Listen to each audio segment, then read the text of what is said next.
Sanki çekeyim müdür. Nasıl?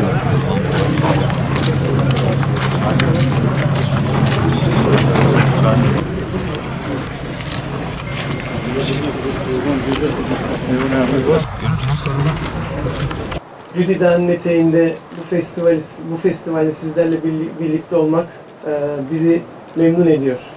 2006 yılında başlayan yer fıstığı üretimi serüveninde Şırnak'ın Türkiye'de 3. sırada olması bizi fazlasıyla memnun ediyor. Ve bakanlık olarak baktığımızda aslında biz iki alanda bu yer fıstığı üretimine destek veriyoruz. İlki yerel tohumlarımız ismi Masal. Bunu üreticilerimize dağıtarak destek olmaya çalışıyoruz. Ve burada amacımız yer fıstığı üretimini sürdürülebilirliğini sağlamak. İkinci olarak biz burada yer fıstığı işleme tesisi için destek olmaya çalışıyoruz. Şu an devam eden yaklaşık 2,7 milyon lirayı bulacak olan bir inşaat devam ediyor. Ve bu sene içerisinde de 5 milyona yakın bir hibe anlaşması imzalandı. İnşallah o tesislerde hizmete girince artık yer fıstığımız burada işlenecek.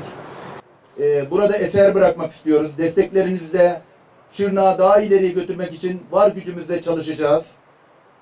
Ve bir hususa hasreten vurgu yapmak istiyorum. Bu arkamızda işte şu yeşilliğe bakın ve daha sonra ilerideki kırsal alanlara bakın.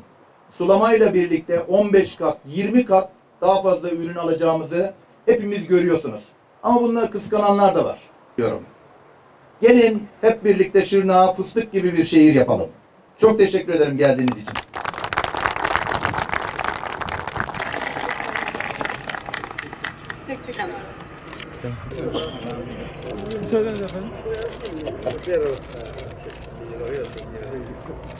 Huzurunda divan durduk, ellerimizi açtık, sana yalvarıyoruz.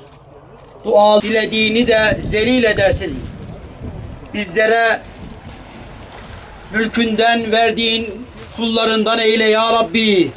Parçalamak isteyenlere desen hiçbir zaman için fırsatlar verdirtme ya Rabbi. Sayın Valim, Sayın Bakanım, Sayın Millet ederim.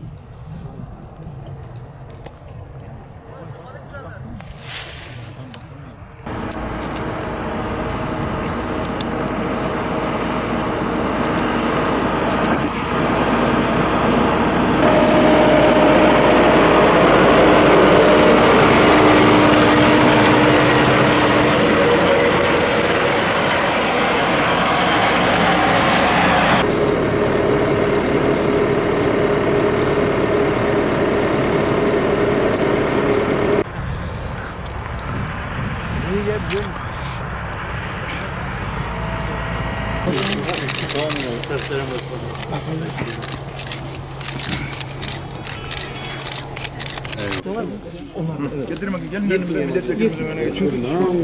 Şu yakışıklı bakanımın yanına geçin. Abimiz var geçelim akşam.